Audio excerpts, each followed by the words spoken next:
আসসালামু আলাইকুম দর্শক, আপনারা কি জানেন আজ সন্ধ্যা ৬টায় কি ঘটতে যাচ্ছে?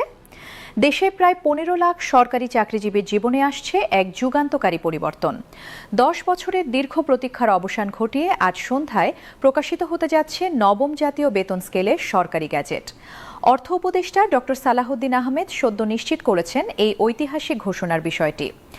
গত ৬ মাস ধরে যে অনিশ্চয়তা আর জল্পনা কল্পনা চলছিল তার সমাপ্তি ঘটতে যাচ্ছে মাত্র কয়েক ঘন্টার মধ্যে।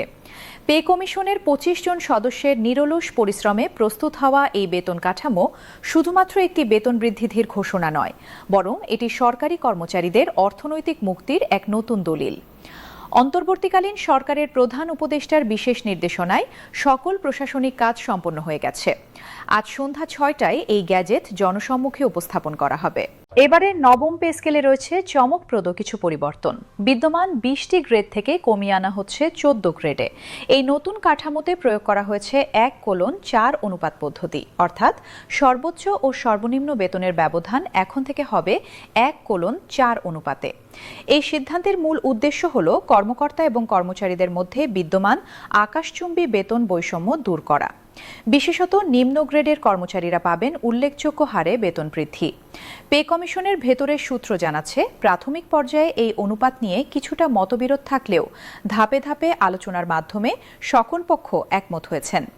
দীর্ঘ বৈঠকের পর সচিবরা এই জনবান্ধব বেতন কাঠামোকে সমর্থন জানিয়েছেন। গতকাল সন্ধ্যায় অনুষ্ঠিত চূড়ান্ত বৈঠকে উপস্থিত ছিলেন ১২ জন জ্যেষ্ঠ সচিব। পে কমিশনের সদস্যরা সচিবদের সামনে তুলে ধরেছেন কর্মচারীদের দীর্ঘদিনের দুর্দশার বাস্তব চিত্র। শেষ পর্যন্ত সচিবরা স্বীকার করেছেন এই দাবির যৌক্তিকতা এবং সম্মতি দিয়েছেন গ্যাজেট প্রকাশে। তবে আজকে সবচেয়ে বড় চমক লুকিয়ে আছে ভাতা কাঠামোতে। বাড়ি ভাড়া ভাতা এবং চিকিৎসা ভাতায় আনা হচ্ছে বৈপ্লবিক পরিবর্তন। বর্তমান বাজার দর এবং জীবনযাত্রার ব্যয় বিবেচনা করে বাড়ি ভাড়া ভাতা নির্ধারণ করা হয়েছে মূল বেতনের ৭০%। পে কমিশনের চেয়ারম্যান ও সাবেক অর্থ সচিব জাকির আহমেদ খান জানিয়েছেন, যেহেতু কর্মচারীদের মূল বেতন বর্তমান প্রেক্ষাপটে অত্যন্ত কম, তাই তাদের জীবনমান উন্নয়নে বাড়ি ভাড়া ভাতা বৃদ্ধি করা হয়েছে উল্লেখযোগ্য হারে। চিকিৎসা ভাতার ক্ষেত্রেও এসেছে বড় ধরনের পরিবর্তন। ২০১৫ সালের অষ্টম পে স্কেলে চিকিৎসা ভাতা ছিল মাত্র ১৫০০ টাকা, যা বর্তমান যুগের চিকিৎসা ব্যয়ের তুলনায় একেবারেই অপর্যাপ্ত। পার্শ্ববর্তী দেশগুলোর সাথে তুলনা করলে দেখা যায় সেখানে এই ভাতা কয়েক গুণ বেশি। এই বাস্তবতা মাথায় রেখে নবম পে স্কেলে চিকিৎসা ভাতা বৃদ্ধি করে নির্ধারণ করা হয়েছে ৩৫০০ টাকা। এটি পূর্বের তুলনায় দ্বিগুণেরও বেশি। অর্থনীতিবিদরা এই বেতন কাঠামোকে দেখছেন অত্যন্ত ইতিবাচক দৃষ্টিকোণ থেকে। তাদের মতে, সরকারি কর্মচারীদের হাতে ক্রয় ক্ষমতা বৃদ্ধি পেলে তা বাজারে অর্থের প্রবাহ বাড়াবে এবং অর্থনীতিকে করবে আরও গতিশীল। আজ সকালে অনুষ্ঠিত শেষ মুহূর্তের বৈঠকে অর্থনীতিবিদরা দ্রুত এই বেতন স্কেল বাস্তবায়নের তাগিদ দিয়েছেন। পে কমিশন এবার অতীতের সকল ভুল থেকে শিক্ষা নিয়েছে।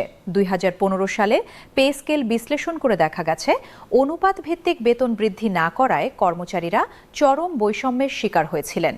প্রধান উপদেষ্টার কঠোর নির্দেশনায় এবার পে কমিশনের ২৫ সদস্যের দল তৈরি করেছেন নিখুঁত একটি খসড়া, যেখানে নিশ্চিত করা হয়েছে সর্বোচ্চ সুবিধা।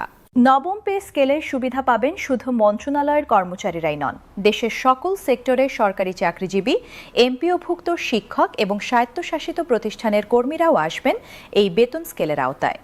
পে কমিশন শতভাগ নিশ্চয়তা দিয়ে জানিয়েছে, আগামী ১ জানুয়ারি থেকেই কার্যকর হবে এই নবম পে স্কেল। নতুন বছরের প্রথম দিন থেকেই সরকারি চাকরিজীবীরা পাবেন বর্ধিত বেতন, ৭০% বাড়ি ভাড়া ভাতা এবং ৩৫০০ টাকা চিকিৎসা ভাতা। আজ সন্ধ্যার এই গ্যাজেট প্রকাশ বাংলাদেশের প্রশাসনিক ইতিহাসে লেখা হতে যাচ্ছে নতুন এক অধ্যায়। লাখো সরকারি কর্মচারীর জীবনে আসছে স্বস্তির নিঃশ্বাস। ১০ বছরের অপেক্ষার অবসান হয়ে তারা পাচ্ছেন তাদের প্রাপ্য সম্মান এবং অর্থনৈতিক নিরাপত্তা। মাত্র কয়েক ঘন্টা পরেই এই ঐতিহাসিক মুহূর্তের সাক্ষী হতে যাচ্ছে পুরো জাতি।